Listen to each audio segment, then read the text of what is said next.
The Toyota Corolla hasn't gotten a lot of respect from the automotive media over the years, but you know where it has gotten a lot of respect? The buying public.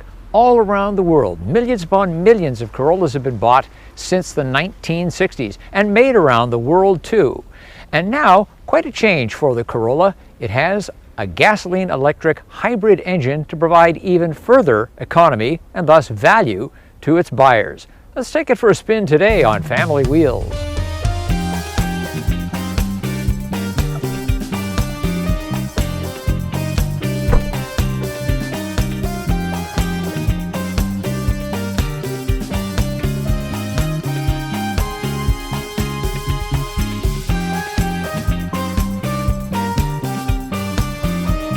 Family Wheels is powered by you. Every like helps spread the word about our program. And of course, thanks for your comments and subscribing. And be sure to hit the notification bell in the upper right-hand corner.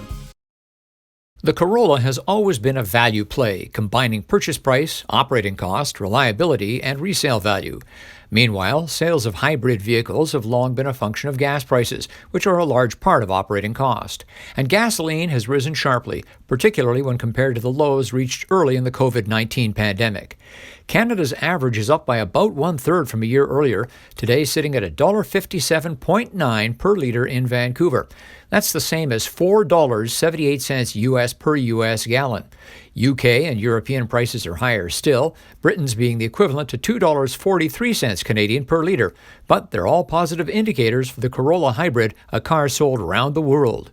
This car's official fuel usage is 4.4 litres per 100 kilometres city, 4.5 highway. The non-hybrid Corolla with the 1.8-litre engine uses 7.9 city, 6.2 highway. That's a big difference, 3.5 litres less for every 100K of city driving. The Canadian average distance traveled is 15,000 kilometres annually. So, at Vancouver's sky-high gas price, the savings is $829 per year. This also illustrates why hybrids are popular as taxis and ride-hailing cars. Interurban commuters doing almost all their driving on highways would save about half as much as the city-only user, still around $400. There's not much you can say about the look of the interior of the Corolla. It's pretty basic, and I mean basic. Everything in here is black except for a few plastic chrome trim bits. Very nice semi-digital dashboard. I'll give them that. Yeah, tastefully done. We've got a little bit of quilting in the cloth seats, but that's about it. I'm a fan of cloth seats. They're easy to take care of. If you up-spec the car, you can get what Toyota calls Softex, which is a vinyl that is kind of leather-like. Fortunately, there is no extra charge for a full suite of active safety features, such as automatic emergency braking, an area where Toyota has been a leader. Colors are limited to 5, and unlike other trims, there is no option to pay more for a broader palette. Our review car in silver, combined with the bland black interior, leaves me uninspired. But ever-popular white gives the Corolla its best appearance. Also available are dark blue, a pleasant silver blue, and black. When you look at all the features in today's Econo boxes, it's clear we've been spoiled compared to years ago. Automatic climate control, heated seats, Apple CarPlay or Android Auto, and plenty more simply come standard now. U.S. buyers wanting blind spot monitor and rear cross traffic alert that are standard in Canada will have to pay $500 more. But the U.S. buyer gets the no-charge option of an attractive gray fabric interior not available to Canadians. Families have been getting around in Corollas for more than half a century.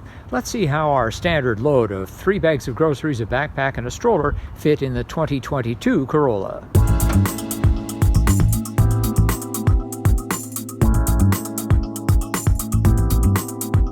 As you can see, there's lots of room in the back of the 22 Corolla, and that's without even folding the rear seat down.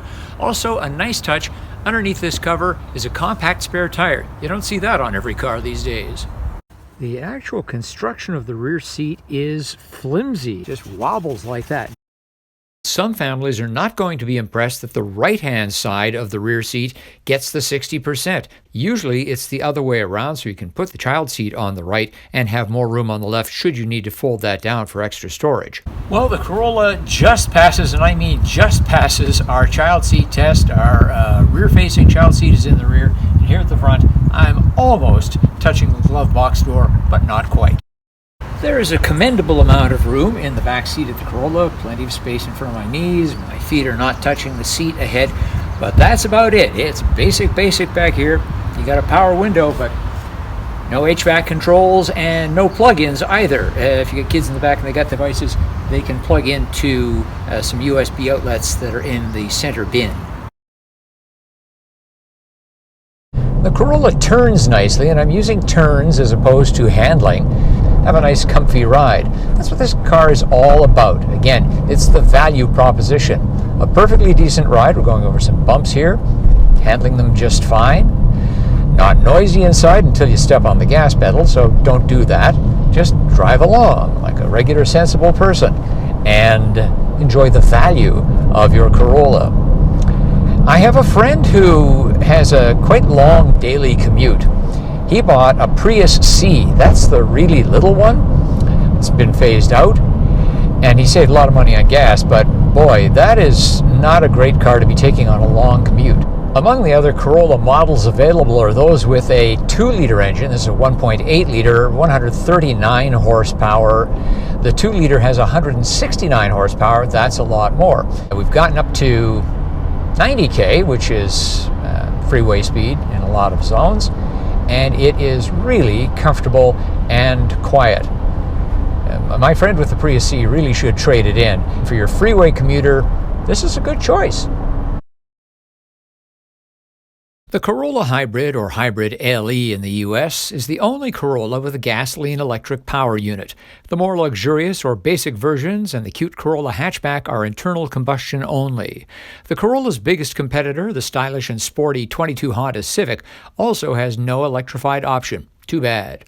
But there is a serious competitor to this car, the 22 Hyundai Elantra Hybrid.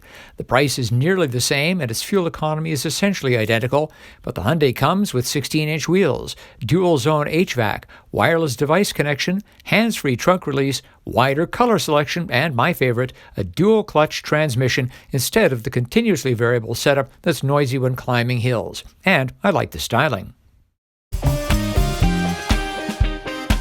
That's our look at the 2022 Toyota Corolla Hybrid, a definite addition to one of the longest-running value propositions in the automotive world.